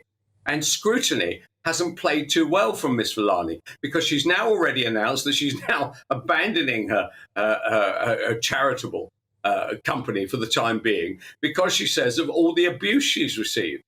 Well, the same issue was raised today by Mr. Rafiq, in fact, at the DCMS committee meeting today, in which he said that the abuse he received, right, because he too faced scrutiny as an anti-Semite, has led to him having to leave the country. So, when you decide to go out into the media, you don't need to worry anymore about what the mainstream media are likely to do to your business. What you've got to worry about is what the social media are going to do to your business. Which is where the truth is. So if I'm a... Yeah. And I think what was so shocking to me, Calvin, though, is the fact that even Fulani's own words were considered taboo by the newspapers to publish. So I revealed on the show that Fulani was a member of the Sussex squad who had previously accused Charles and Camilla of domestic violence against Meghan. I mean, that is a fanciful claim that would not stand up in a court of law. It's actually defamatory against the King and Queen. But to me, it was a highly relevant comment, because when you put that in the context, it shows actually, hang on a moment, Fulani may be at Buckingham Palace with a motivation. None of the newspapers considered it a big story. Only the Daily Mail and the Daily Telegraph included it within their copy at all. Yes, I mean, it's shocking, isn't it? So the real question, you should go to the chief executive of News Corporation, who was a former Sun and News of the World editor, or go to the current editor of The Sun and ask them, well, why didn't you cover this? But isn't the issue the advertising agencies, Calvin? But isn't the issue the advertising agencies who wield all of this power? Because, of course, there is an ongoing boycott against this very station by these woke advertising agencies who want us out of business because we cover stories like this with you. And the newspapers are scared of those advertising agencies doing the same thing to them that they have done to GB News. Okay, right. So here we go. So in the new year, late January, early February, I am going to start a daily news provision. I'm excited about this. Mail online, but without the advertising. I'm not taking advertising. Okay. But what I am going to do is I'm going to have a look at the structures and the personalities of the media buyers who make these decisions. Good. And also, good. Well, we will stay on this story. We will stay on this story, Calvin McKenzie. Thank you so much. Of course, we did approach both Sister Space and Ngozi Fulani for comment. Neither responded. That is the former Sun editor, Fleet Street legend Calvin McKenzie. But it's time now for today's Greatest Britain and Union Jackass. Amanda Patel, who is your GB nominee? J.K. Rowling, because after years of abuse, not only from her Emma Watson and that Radcliffe guy who she made millionaires out of, has finally come through and said, I don't care what you say, I'm creating a female-only space in Edinburgh, a clinic where she's spending millions of pounds to basically get women who are victims of social abuse. Good on you, J.K., I say. I salute you. Calvin Robinson, your nominee. Mine is everyone's favourite African-American, Elon Musk, for releasing the Twitter files, which shows there has been a coup in America. They ousted a sitting president, they silenced the press on a national issue that might have damaged Joe Biden, therefore helped steal an election. And Rebecca Reid, your nominee. Keeping it light, Mike White, who wrote and created the White Lotus finale, because that was some incredibly good telly. Yeah, great series, I will admit that, but I'm going to go with Amanda Patel and J.K. Rowling as today's Greatest Britain Union Jackass time now. Amanda Patel, who are you going for? BBC bosses who said their dream was not for a white Christmas, but a non-white, strictly final. And in the end, they've ended up with 3 people who are not white and Helen Skelton. Go, Helen. Vote for her. She's just brilliant. Hashtag defund the BBC. Calvin Robertson, your nominee.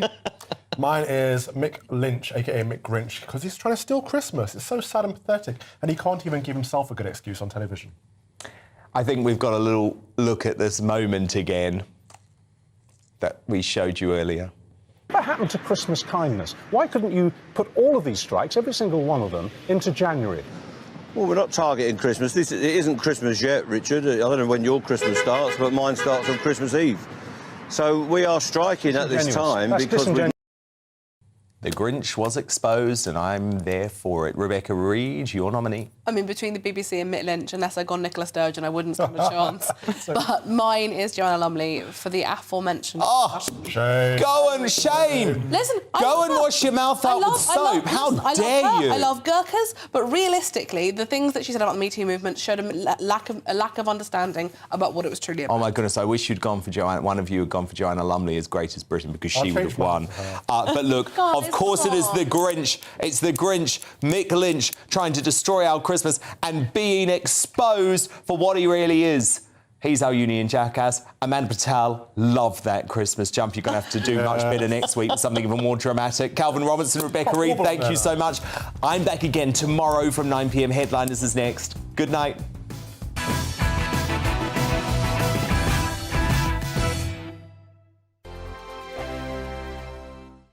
We are GB News, and we'd like to say thank you to each and every one of you for bringing us your conversations, for helping our great nation find its voice. We are here for you on radio, television, and online, across England, Scotland, Wales, and Northern Ireland. It's not the BBC, you actually get your facts right. We are proud to be GB News, the People's Channel.